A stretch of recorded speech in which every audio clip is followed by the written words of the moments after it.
مجالس أهل الفقه خير وسيلة بها ينجلي ران الجهول مدى الدهر إذا كنت ذا جهل بحكم محير فسل عنه أهل الذكر إن كنت لا تدري. بسم الله الرحمن الرحيم. الحمد لله رب العالمين والصلاة والسلام على سيدنا محمد وعلى آله وصحبه أجمعين. የፊቅህ ደርሳችን ወይም አቡ ሹጃዕ ማብራሪያ ቀጥሏል። የሶላት ሸርጦችን እያወራን ነበረ። አምስት ሸርጦች ወደ ሶላት ከመግባት በፊት መሟላት ያለባቸው አሉ። የመጀመሪያው ሰውነታችን ከነጃሳና ከሐደት መጠሃራት ነው የሚለውን በሰፊው አብራርተናል። አሁን ደግሞ ሰትሩል ዐውራ ወይንም እፍረተ ገላን መሸፈን ቢሊባስን ጣሂር ንጹህ በሆነ ልብስ መሰተር ነው። ዐውረት ሲባል የወንድ ዐውረት አለ፣ የሴት ዐውረት አለ። መሸፈን ያለበት ማለት ነው። የግድ የወንድ ዐውረት ከእምብርት እስከ ጉልበት ድረስ ነው። ሚን ሱረቲ ኢለ ሩክባ። የሴት ደግሞ መላ ሰውነቷ ዐውረት ነው፣ ፊትና መዳፎቿ ሲቀሩ። ያም ሶላት ውስጥ ነው ፊትና መዳፎቿ መግለጽ ያለባት። ከሶላት ውጭ ግን መግለጽ አለባት፣ መግለጽ ትችላለች አይደለም፣ የግድ መሸፈን አለባት። አጅነብይ ካለ የዑለማዎች ኺላፍ ያለበት ነው። ቃለ ተዓላ ወላ ዩብዲነ ዚነተሁነ ኢላ ማ ظهረ ሚንሃ፣ ውበታቸውን መግለጽ የለባቸውም የግድ ውጭ ሆኖ የሚታይ ብቻ ሲቀር ይላል። ኢላ ማ ظهረ ማለት አልሙራዱ ብሂ ሲያብ ልብስ ማለት ነው የተፈለገው እንጂ ሰውነቷ መላው ይሸፈን የአብዱላህ ብኑ አባስ ተፍሲር ነው። ለምን ቢባል ልብሱም ራሱ መስህብ ሊሆን ይችላል። ሙሉ ሰውነቷን ተሸፋፍና አለባበሱ የሴት ስለሆነ ብቻ ሰው ወደዛ ሊሳብ ይችላል። ያ እንግዲህ ምንም ልታደርገው አትችልም። ስለዚህ ኢላ ማ ظهረ ማለት ይሄ ነው እንጂ ፊቷና እጇን መሸፈን አለበት አንድ አባባል ነው። ሌላኛው ኢላ ማ ظهረ ማለት እጆቿና እስከ ቁርጭምጭሚት ድረስ ያሉት፣ ይሄ እስከዚህ ድረስ ያለው ማለት ነው። ፊቷ ክቡ ቢገለጽም ችግር የለውም የሚል ነው። ይሄ የአብዱላህ ብን መስዑድ አባባል ነው። ብዙ ዑለማዎች የሄዱበትም ይሄ ነው። ኢላ ማ ظهረ ሚንሃ ነው እንጂ ከዚነቷ አይደለም ያለው። ከሰውነቷ ይሄ ክፍል ቢታይ ችግር የለውም ማለት ቢገለጽ ማለት እንጂ ማየት ይቻላል ማለት ግን አይደለም። አጅነቢይ የሆነ ሰው ተገልጣ እንኳ ቢሆን ማየቱ ሐራም ነው። لقوله تبارك وتعالى قل للمؤمنين يغضوا من أبصارهم ويحفظوا فروجهم ሙእሚኖችን ንገራቸው አይኖቻቸውን ጨፈን ያድርጉ፣ የሰው ሐቅ ወይም ደግሞ አጅነቢይ ከማየት ብልታቸውንም ከዝሙት ይጠብቁ። ሴቷም ጭራሽ የማይሸፈነውን ወንድ ከእምብርት በላይ ያለው መገለጥ ይችላል። ማየት ክልክል ነው። ማየት መገለጥ ይቻላል ማለትና ማየት ይቻላል ማለት የተለያዩ ናቸው። ይህንን ሙተላዚም የሚያደርጉ ሰዎች አሉ። ስህተት ነው ማለት ነው። አሁን የተፈለገው ሶላት ላይ የቱን ነው የምትሸፍነው የሚለው ስለሆነ ሶላት ላይ ፊትና እጆች ይሸፈናሉ።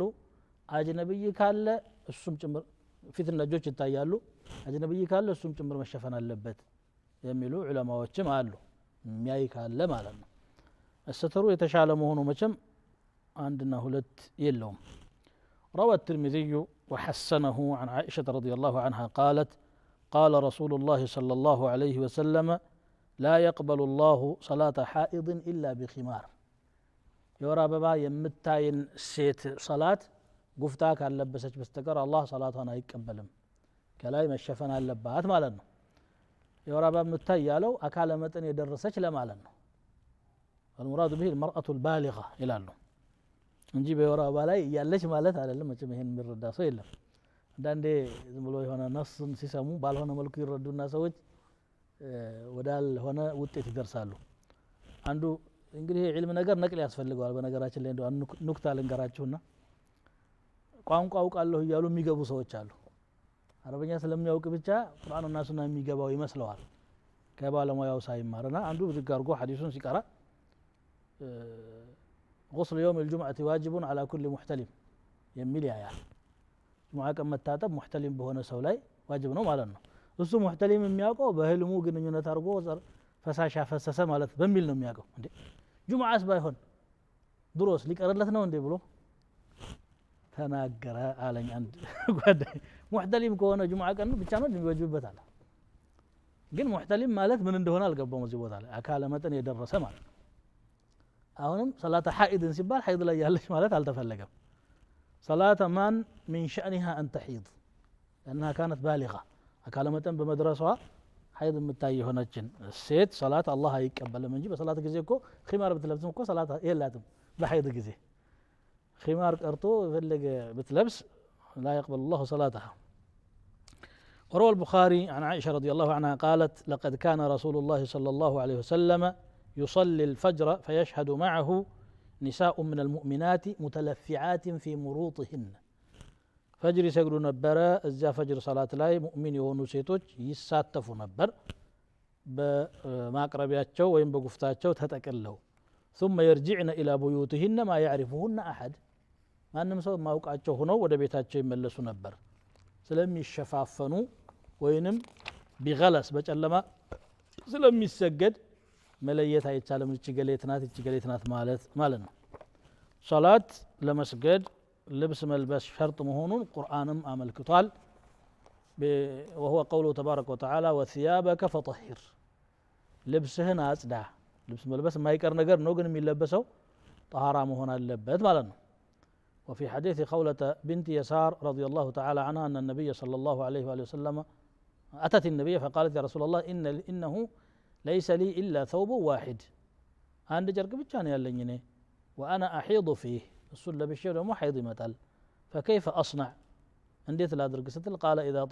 إذا طهرت فاغسليه ثم صلي فيه ست سأجي لبسنة أبي الناس جبت فقالت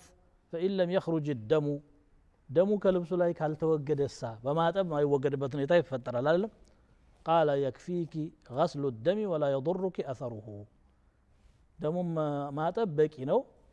ረዝራዡ ወይም ጨርቁ ጠጥቶት የሚቀረው አንዳንድ ጊዜ ይቀልማል ጨርቁና አይጎዳሽም ማለት ነው قال الحافظ ابن حجر سنده ضعيف وصححه الألباني بأنه صحيح بلوتال وله شاهد على كل حال ልብስ መልበስና ያ ልብሱም طهارة መሆን ሸርጥ ነው ያለ ምንም ልዩነት ማለት ነው والوقوف على مكان طاهر طهارة بهونه بوتا لاي مقومم شرط ነው ነጃሳ በሆነ መካን ላይ ቦታ ላይ ቆሞ መስገድ አይችልም خلافا لمالك ኢማም ማሊክ ግድ የለም የሚል አላቸው طهارة ላይ ትንሽ ላላ ያረጋሉ ናም አንዳንድ ሰዎች ወላ ይብዲነ ዚነተሁነ የሚለውን እንትን ይሉና ሴት ልጅ ፊቷን መሸፈን ባመለከተ ኑሮ ይሄ አያት وقل للمؤمنين يغضوا من أبصارهم የሚለው ባላስፈለገ ነበር የሚል እንትን አላቸው እንዴት ያስከዳቸዋል والله ሁሉም የራሱን ሐሳብ ለማጠናከር ደሊል ይሆነኛል የሚለውን ያመጣል ዚና የሚባለው ከውጭ መጣ ነው እንጂ ከውስጥ ያለ ተፈጥሮ ዚና አይባልም አሁን ያልከው እና ሌሎችንም አምጥተው ፊትን መሸፈን ዋጅብ አይደለም ይላሉ አሁን ሼክ አልባኒ ይሄንን ያጠነከሩት በጣም ብዙ ማስረጃ አለኝ ብለው ወደ 3 መጽሐፍ ጽፈዋል ሌሎች ደግሞ እነዚህ የሂጃዝ ዑለማዎች ሼክ ዑሰይሚን 10 ደሊል አለኝ ብለው ጽፈዋል ፊት መሸፈን ዋጅብ ነው ለሚለው ማለት ነው لا أفضل لا زينة أفضل من الوجه ይላሉ ግን ዚና ነው ወይሱ ዚና ማለት እኮ ጌጥ ማለት ነው ጌጥ ፊት ላይ የሚደረግ ከሆነ መሸፈን ዋጅብ ነው እዚህ ላይ ኺላፍ የለም አንዳንዴ ከናፍራቸውን ይቀባሉ አይናቸው ላይ ኩል መኳል ኢላ አልፎ እዚያ አፍንጫ ላይ ወርቅ መትከል ነገር አሁን አለ እንደዚህ አይነት ነገር ካለ መሸፈን ዋጅብ ነው ሲሰግዱም ሆነ አጅነብይ ባለበት ማለት ነው አጅነብይ ባለበት ለቀውሊ ተዓላ ወላ ይብዲነ ዚነተሁነ ወሃዚ ዚና ወቀድ በደት ይሄ ጌጥ ነው ታይቷል እዚህ ማሳየት የለባቸውም ተብሏል ሳይሆን ከቀረሰ ኖርማል ዝም ብላ ሳትጋጋ ጌጥና ሳትዋብ ከሆነ መሰተር ዋጅብ አይሆንም ማየት ግን ክልክል ነው የሚለው لعل هذا هو الراجح مسلم ማለት ነው መስአላው ኺላፍ ከሰለፉ ከሰሃባ ጀምሮ ያለው መስአላ ነው መሸፈኑም ተገኝቷል ይሄው ማ يعرفون احد የሚለው ራሳውን ያሳለፈው ሐዲስ ምናልባት ስለሚሸፈኑ ፊታቸው አይለይም ማለት ተብሎ ሊፈሰር ይችላል فالله اعلم طهارة በሆነ ቦታ ላይ መቆም አለበት ከኢማም ማሊክ ይሄ ሸርጥ አይደለም የሚል ተዘግቧል ذكره ابو الحسين في البيان ግን መطهارات አለበት ቦታው ለሚለው حديث አለን وهو ما رواه البخاري ومسلم من حديث ذلك الأعرابي الذي بال في طائفة المسجد هنا مسجد شنا አይደለም قال رسول الله صلى الله عليه وسلم صبوا عليه ذنوبا من ماء አንድ አኮሌ ውሃ አፈሱበት አሉ መሬት እንግዲህ እያሻህ አጥበው አይጸዳም መዝለቂያ የለውም ጭቃ ነው እየሆነ የሚሄደው የሚቻለው ምንድነው ከላይ ውሃ ስታፈስበት የነበረው ነጃሳ ወደ ስር ይዘቅጣል በዚያ ነው ማጥራት የሚቻለው እዚህ አፈር ከሆነ እንዲህ ይደረጋል ማለት ነው አሁን ያሉት መስጊዶች ግን እንደዚህ አይነት ምንጣፍ ነው ያለባቸው ከስር ያለው ድንጋይ ነው ስለዚህ ማጠብ ብቻ ነው እንጂ ዘነው በሚማ አይበቃም እሺ والقواعد من النساء اللاتي لا يرجون نكاحا ثيابهن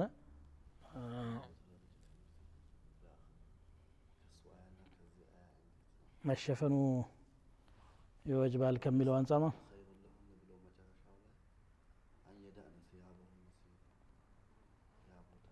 እዛም ራሱ غير متبرجات بزينة خير لهن على كل حال لم ندنو هنا ايام الترس መሸፈኑ ይወጅባል የሚለውን ያጠናክራል ማለት ነው መሸፈኑ ይወጅባል የሚለውን የሚያጠናክር ሊሆን ይችላል እዛም ላይ ግን ስለ ዚና ነው እያወራ ያለው አይደለም ايضعن ثيابهن ነው እኮ የሚለው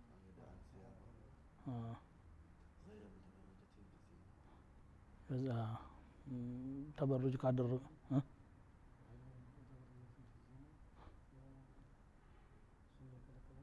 እኮ ዚና ለብሰው ካላጌጡ በስተቀር ከዛ ውጪ መገለጥ ይችላሉ ማለት ነው አይደለም ከነሱ ውጪ ያለው ግን መሸፈን አለበት ማለት ነው ያሲዛል ነው የሳቸው አካሄዳ አዎ ይሄ ዛሂሩ ያሲዛል ግን መጅሙዕ الادله ስንመለከት ይችን አንዷን ብቻ ሳይሆን ነብዩ ሰለላሁ ዐለይሂ ወሰለም ባሉበት ቦታ ላይ የተገለጡ አሉ አይደል ሰሃቦችን ባሉበት ማለት ነው ብቻ እሳቸው ብቻ ቢሆኑ ይሄ ኻስያ ነው ልትል ትችላለህ فقامت اليه امراه من سطة النساء سفعاء الخدين ይላል ይሄ في صحيح مسلم ያለ ሐዲስ ነው እነዚህ ሁሉ ተሰባስበው ነው ይቻላል የሚለው ነገር ያለው ለማንኛውም ግን መሸፈኑ የተሻለ መሆኑ ምንም ጥያቄ የለው ኢማሙ ማሊክ ረሂመሁላህ ኢማሙ ማሊክ በዚህ ጋር ጣሃራ ሸርጥ አይደለም ብለው ሲሉ ምን አድል አላቸው የመካን እነሱ ጣሃራን የሚያዘው ሁሉ ከሰላት ጋር ያያይዝም እንደው ጣሃራ ተዓቡድይ ነው የሚል አይነት አካሄድ ነው ያላቸው ጣሃራ አስፈላጊ ነው ግን ከሰላት ጋር ምን ያያያዘው ነው ይሄ ቀውል ነው እንጂ አጠቃላይ መዝሐባቸው በዚህ ላይ ብቻ ነው የተሰራው ማለትም አይደለም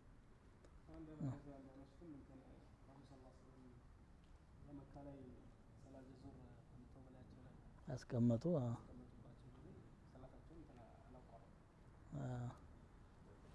ያ في العهد المكي የነበረ ነው እንደገና ደግሞ ካቅም በላይም የነበረ ነው የሆነ አንድ አካል ጉልበተኛ መጥቶ ያመጣው ነው على كل حال ሁሉም እንደዚህ መሳኢል ፈርዕያ ላይ ኺላፍን ካልፈቀድን በስተቀር አይቻልም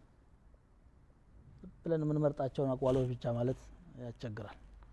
ومما يسوق فيه الاختلاف والوقت والعلم بدخول الوقت ساعاتو مغباتونم ማወቅ ነው ለምን ሶላት ከሰዓት ጋር የተያያዘች ናት ከዛ በፊት የሚሰገደው ሶላት ውድቅ ነው ዒባዳ በታዘዘበት መልኩ ብቻ ነው መከናወን ያለበት ምን አለበት ችግር አለው አይባልም لأن الشريعة قيدت ذلك بالوقت قال الله تبارك وتعالى إن الصلاة كانت على المؤمنين كتابا موقوتا ما فرضا محددا بوقت فلا بد من العلم بدخوله ساعته مقباتو ساير رقاقت ميقبابت አይደለም በሰዓቱ የተወሰነ ግዴታ ስለሆነ ማለት ነው واستقبال القبلة የሰላት አቅጣጫንም መቅጣጨት ወይም ወደዛ መዞር ነው ቂብላ እንግዲህ ካዕባ ናት ቂብላ የተባለችው ወደ ፊት ለፊታችን ስለምትሆነው በሶላት ሁሉ ጊዜ ሙቃቢላችን ስለምትሆን ማለት فنستقبلها ወደ እሷ እንዞራለንና ነው አላህ Subhanahu Wa Ta'ala የሙእሚኖችን ዒባዳ አንድ ማድረግ ስለፈለገ በየትም አቅጣጫ ያሉ ወደ አንድ አቅጣጫ እንዲዞሩ ስለፈለገ ካዕባን መርጧል ነብዩ ሰለላሁ ዐለይሂ ወሰለም መካ ያሉ ከሂጅራ በፊት ወደ ቤተል መቅደስ ይዞሩ ነበር ግን ካዕባን ፊት ለፊታቸው አድርገው ነበር ሁለቱንም ቂብላ በአንድ ወቅት ያገኙ ነበር ማለት ነው ወደ መዲና ከሄዱ በኋላ አቅጣጫው ስለተለያየ ሁለቱም ማግኘት አልቻሉም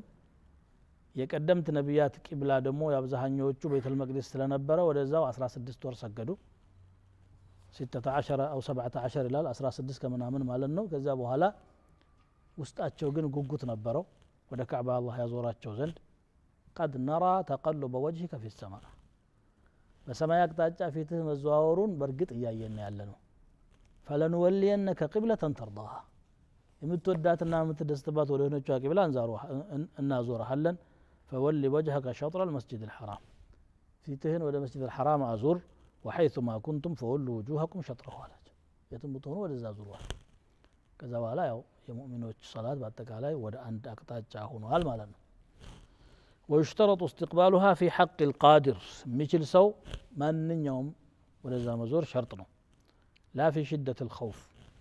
የጠና ጦርነት ወይም ስጋት በሆነ ጊዜ ግን አይወጅብም ወይ የተጋፈተ ወይ ያመለጠ ሊሆን ይችላል በሁለቱም መልኩ ቂብላን ፈልጋለሁ ብሎ ከተቋቋመ አደጋ ይመጣል ያኔ ፈሪጃለን አው ሩክባናን አለ እየሄዳችሁም ጋልባችሁም እየተንቀሳቀሱ መስገድ ይቻላል ሌሎች ሸርጦችም ነገሩ ሲጠብቅ ይወድቃሉ ምንድነው የሚሉት አልመሸቀቱ ተጅሊቡ ተይሲር የሚል ህግ አለ ነገሮች በጠበቁ ቁጥር እየተግራራ ነው የሚሄደው ሸሪዓው እንደዚህ ነው የተገነባውና وفي نفل السفر المباح مباح بهونه سفر مباح ብለው ነው የሚቀይዱት ሻፊዒዎች ጉዞ ሲጓዝ ጉዞው ለቁም ነገር ከሆነ ለሐላል ነገር ከሆነ በዚህ ጉዞ ላይ ያለ ቂብላ መስገድ ይችላል ሱናን ሰፈሩ ሙሐረም ከሆነ አይቻልም ነው ይሄ ብቻ ሳይሆን ማንኛውም ሱና ማንኛውም ሩኽሳ አይፈቀድም ሰላት ማሳጠር አይችልም ቢርበው መይታ በልቶ ራሱን ማትረፍ አይችልም ለሽፍትነት ለግድያ ለዘረፋ ለፈሳድ የሚሄድ ከሆነ لأن الرخص لا تناط بالمعاصي ይላሉ አላህ ሩኽሳ ከማዕሲያ ጋር አይንጠለጠልም አይያዝም ለችግረኞች ህጋዊ ለሆኑ ሰዎች ችግር ከገጠማቸው አላህ አግራራ እንጂ ለሽፍታ አይደለም ነው የሚሉት ለምን ሲባል መይትን መብላትን አላህ የፈቀደው የችግር ጊዜ ነው አሉ فمن اضطر غير باغ ብሎ ቀይድ አስቀመጠ የተቸገረ ሰው መብላት ይችላል ግን ድንበር አላፊ እስካልሆነ ድረስ ዛሊም እስካልሆነ غير باغ ولا عاد አሁንም ሰፈረ ሙባህ ያልነው ለዚህ ነው ማለት ነው فإنه يجوز الصلاة إلى أي جهة كانت ولمانኛውም አቅጣጫ ሙሳፊር ሙባህ ሰፈር ላይ ሱና ሶላት ሲሰግድ ወደ ፊት ለጎ አቅጣጫ ዙሮ መስገድ ይችላል فقد روى البخاري ومسلم عن أبي هريرة رضي الله عنه من حديث المسيء صلاته أنه قال إذا قمت إلى الصلاة فأسبغ الوضوء ثم استقبل القبلة فكبر قبل شرط لمهنون وهي كان يسبح حيث توجهت به راحلته يميل يأنس حديث الله في صحيح مسلم يالله وده زورة جبت زورة يشكرون برنا ويجوز ترك القبلة قبلة متو يتشالال في حالتين بهولة تنيتا في شدة الخوف سقات بمي برتا قزي وذلك إذا اشتد القتال وحمي الوطيس أبو سيتيس ورنتو سقاقال ولم يتمكنوا من تركه لقلتهم وكثرة أعدائهم ያንን ጦርነቱን ትተው ሰላት እንስገድ ማለት አልቻሉም ቁጥራቸው አናሳ ስለሆነ ቦታውን የሚተካ አልተገኘም እየተተካለ ማለት ጠላታቸው ሲበዛ ማለት ነው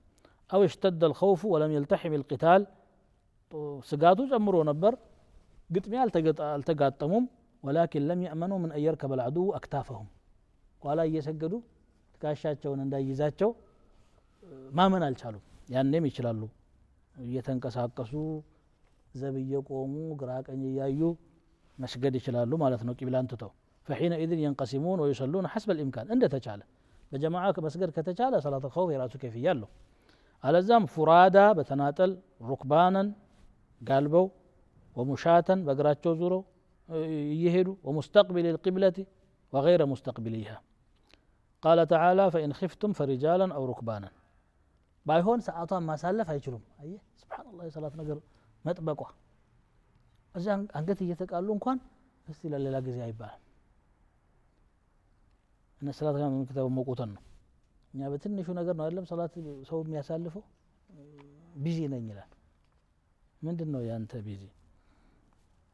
وفي النافلة في السفر ለተኛው ሱና የሚሰግድ ሰው ነው የሚፈቀድለት ሰፈራን ቀሲርም ይሁን አጭር ሰፈር ረጅምም ይሁን እሺ ጀምዕ ይችላሉ አዎ ጀምዕ ይችላሉ ጀምዕ ማይደረግ ከሆነ ግን እሺ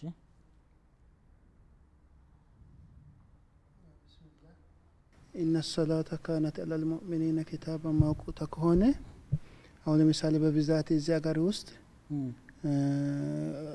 حول المغرب أكوابي مكينة وسط بتام زحمة يفترال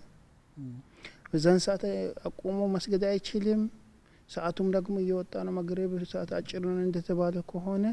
አሁንስ ይሄ ሰውዬ ምን ማድረግ አለበት ይሄንን ሰላት ቀዳውስ እንዴት ይሆናል መጀመሪያውኑ እንዲህ አይነት መጨናነቅ ውስጥ እንዳይገባ ጊዜውን በደንብ አሬንጅ አድርጎ ነው መውጣት ያለበት አስለን ብዙ ጊዜ ሰዎች ሁሉ ጊዜም አርፍለው ይወጡና ጭንቀት ነው ምን እናርግ ይላሉ ዘህማ ነው ይላሉ ይሄ የራሳቸው ተቅሲር አለ ነገር ግን አንዳንዴ እንደዚህ አይነት ከባድ ነገር በሚገጥም ጊዜ ጀምዕ ማድረግ ይፈቀድላቸዋል ይመጣል ይሄ ጀምዕ እየመጣ ስለሆነ እዛ ላይ በሰፊው እናወራዋለን ጀምዕ የሚደረጉ ሰላቶች ዙህርና ዐስርን መግሪብና ኢሻን ተአኺርም ተቅዲምም ማድረግ ይችላሉ ማለት ነው نعم هناك أنا مقولة بابا على من تتبع الرخص تزندق إنها هي على إطلاقه من قدب ትክክል ነው ሩخص የሚተጠቀመው ችግር ሲኖር ብቻ ነው حتى እዚህ ጀምዕ ላይ አብዱላህ ኢብኑ አባስ ነው ሐዲሱን ያወራው በቡኻሪ በሙስሊም አለ ሰለይና 7 ወሰለይና 8 ጀምዕ ማድረጋቸውን እዚያው ሐዲስ ላይ አብዱላህ ኢብኑ አባስ ተጠየቀ في سنن ابي داود ባለ ሪዋያ ما أراد إلى ذلك ብለው ሲጠይቋቸው قال أراد ألا يحرج أمته ይላል ለምንድን ነው ጀምዕ ያደረጉት ሲሏቸው ኡመታቸው እንዳይቸገር ነው ስለዚህ የሚፈቀደው ከአቅም በላይ ችግር ሲያጋጥም ነው ማለት ነው ለምሳሌ ሆስፒታል ሆነ በሽተኛ እያስታመምክ በቦታው የሚተካለ ሰው ታጣለ ኦፕሬሽን ላይ ይሆናል ወይ ሰውየው ይታመማል ወይ ደግሞ መንገድ ኃይለኛ ዝናብ ይኖራል ይዘጋጋ እንደዚህ አይነት ከአቅም በላይ ገጠመኞች ሲኖሩ ሩክሳውን ይጠቀማል እንጂ መጅሊስ ላይ ተቀምጦ ሩክሳ ተገኘ አይደል የሚሉ ሰዎች ሁሉ ያጋጥመናል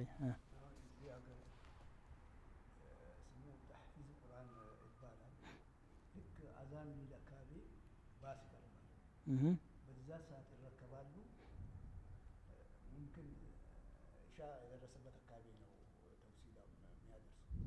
መግሪብ አዛን እየተባለ ይነሳሉ መግሪብ አዛን እየተባለ አዛን ሊል አካባቢ እዛው ከክፍል ይወጣሉ መኪና ይወጣሉ ሁሉ ጊዜ ይሄ خطأ ነው ስህተት ነው ይሄ እንግዲህ እዚህ ሀገር የራሳቸው ሙፍቲዎች አሏቸው እነሱ በሚሰጧቸው ነው የሚሄዱት እኛ ግን ይሄን ያወቅን ማድረግ የለብንም ልጅ ያለን ሰዎች እንኳን ካለን እዚያ አካባቢ ሳይሰግድ መውጣት የለበትም ይሄ ሰላት በማሳለፍ ላይ ተርቢያ ማድረግ ስለሌለብን ማለት ነው ጥሩ شدة الخوف እያለ ነበረ وفي النافلة في السفر ሱና በመንገድ ላይ በሰፈር ላይ ያለ ሲሰግድ አለ ሰፈራን ቀሲርም ይሁን አጭር መንገድም ይሁን ረጅምም ቢሆን ይሄ ይቻላል لأن الأدلة تدل على جوازها ولو في أقل من مسافة القصر. حتى الإمام الشافعي مذهبات جوم هنا، وهو المنقول من نص الشافعي في الأم والمختصر. وقد قيل لا يتنفل أحد على ظهر دابة إلا في سفر تقصر فيه الصلاة. يميل أبابا لما الله نقرقن يا حديث عبد الله بن عمر كان رسول الله صلى الله عليه وسلم يصلي على راحلته حيثما توجهت به. قدمي أنسنا يلقاتشو مثل يا ابن عمر نو حديثه بزي استكاكل طويلنا قصير بلوس هاي لا يجوا الناس هاي كفافلو نافلة ولاي يتشالال بلوال. ስለዚህ ሱናውን ከሚተው ضحዋም ይሁን ቂያመ ሌሊልም ይሁን ምንም ይሁን ጉዞ ላይ ያለ ሰው በመኪናው ላይ ተቀምጦ እየሰገደ መሄድ ይችላል። ያን ለመስገድ በመቆም ችግር ላይ እንዳይወድቅ ማለት ነው። አላህ እንግዲህ ሩክሳውን አድርጎልናል። የዛሬው ደርሳችንም እዚህ ላይ ይቋጫል። سبحانك اللهم وبحمدك أشهد أن لا إله إلا أنت أستغفرك وأتوب إليك. مجالس أهل الفقه خير وسيلة بها ينجلي ران الجهول مدى الدهر. إذا كنت ذا جهل بحكم محير فسل عنه أهل الذكر إن كنت لا